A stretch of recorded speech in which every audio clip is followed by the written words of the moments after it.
రాధ కిచెన్‌లో పని చేయకుండా ఆలోచిస్తూ ఉంటుంది. జరగవలసిన కార్యక్రమం ఎలాగా ఆపాలనేసి ఆలోచిస్తూ ఉంటే అక్కడికి దమయంతి వచ్చి రాధ ఆలోచనలో ఉండడం చూసి ఇక తన వైపు అలాగే చూస్తూ "ఏంటి రాధ అంతలా ఆలోచిస్తున్నావు?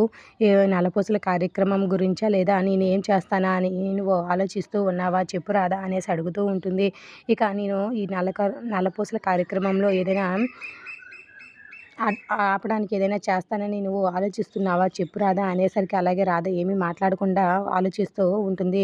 లేదా నేను ఏం చేస్తానో ఊహించుకుంటావు కదా! నేను చెప్తాను ఉండు ఏం చేస్తానో. అయినా నీకు ఎందుకు అంత శ్రమ పడుతున్నావు? మీ అగ్రిమెంట్ మ్యారేజ్ గురించి తెలిసిన తర్వాత కూడా నేను ఎందుకు అలాంటి పిచ్చి పనులు చేస్తానో చెప్పు రాధా అని అనేసరికి అగ్రిమెంట్ మ్యారేజ్ అని చెప్పేసరికి రాధ అయితే పూర్తిగా షాక్ అయ్యి దమయంతి వైపే చూస్తూ ఉండిపోతూ ఉంటుంది. అవును, నీ అగ్రిమెంట్ మ్యారేజ్ గురించి పూర్తిగా తెలిసిన తర్వాత నేను నా ఆలోచన ధోరణి పూర్తిగా మారిపోయింది రాధా అనేసి ఇక దమయంతి అయితే అలాగే రాధ వైపు చూస్తూ చెప్పేసరికి షాక్‌లో ఉన్న రాధ ఏమీ మాట్లాడకుండా తన దమయంతి వైపే చూస్తూ ఉంటుంది. అందుకే పూర్తిగా నీకు సాయం చేయాలని పూర్తిగా నా ఆలోచన ధోరణినే నేను మార్చుకున్నాను రాధా. ఇప్పుడు నీ కోసం నేను ఆలోచిస్తాను.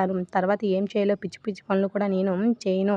అయినా నువ్వు ఎన్ని రోజులు ఉంటావని ఇక్కడ నీ గురించి నేను పగ పెంచుకోవడానికి చెప్పు. ఎప్పుడైనా సరే నువ్వు అగ్రిమెంట్ ప్రకారం వెళ్ళిపోవాల్సిన దానివే కదా! ఆ మాత్రం దీనికి ఎందుకు నేను నీ మీద కుట్రలు చేయాలి చెప్పు అనేసి రాధ అయితే దమయంతి అయితే రాధని చూస్తూ మాట్లాడుతూ ఉంటే దమయంతికి అగ్రిమెంట్ మ్యారేజ్ గురించి తెలిసిందన్న విషయం దగ్గర అలాగే చూస్తూ షాక్‌లో ఉండిపోయిన రాధ అయితే ఏమీ మాట్లాడలేకుండా అలాగే ఉండిపోతుంది. మరి రాధకి అసలు నిర్ణయం ఏంటి?